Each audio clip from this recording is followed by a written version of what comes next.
আপনাদের কাছে আমাদের একটা আবেদন আছে।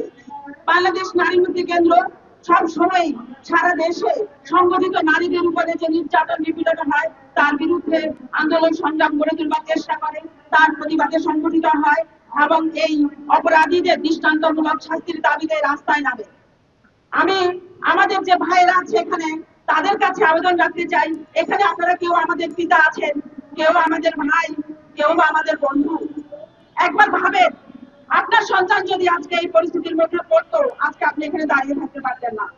আপনি এক একটা পরিবারকে ভাবুন, সারা দেশে যে পরিমাণ নারীর উপর নিপীড়ন নির্যাতন হচ্ছে, অপমান শ্লীলতাহানি, এবং যারা আন্দোলন সংগ্রাম করে তাদের বিরুদ্ধে যে কুৎসা রচনা করা হয়, এগুলোর বিরুদ্ধে আপনি যদি লড়াই না করেন, এগুলোর বিরুদ্ধে আপনি যদি না দাঁড়ান, তাহলে আপনার মনুষ্যত্ব টিকবে না।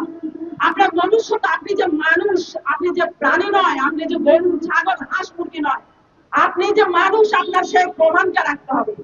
আজকে আপনি দেখেন সারা দেশে এই যে গণঅভ্যুত্থানের পরে যেইভাবে করে নৃশংস কাণ্ড কারখানাগুলো ঘটেছিল, মানুষ ভেবেছে রাষ্ট্রে এখন কোনো মানুষ নাই, দেখভাল করার কর্তৃপক্ষ নাই, তাহলে ভোটের পরে নির্বাচিত সরকার আসলে তারা দেশের মানুষের নিরাপত্তা দিবে।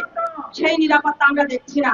একটা নারীকে, একটা কিশোরীকে তার বাবার হাত থেকে ছিনিয়ে নিয়ে হত্যা করা হয়েছে। তার আগে 15 দিন ধরে এই হত্যাকারীরা ধর্ষণ করে মুখ খুলে ঘুরে বেরিয়েছে, তাদেরকে আইনের আওতায় আনা হয় নাই। বিচার চেয়েছে বলে সেই নারীকে হত্যা করা হলো। তাহলে এই যে এতটুকু সময় পাওয়া গেল, সেই সময়ের মধ্যে এই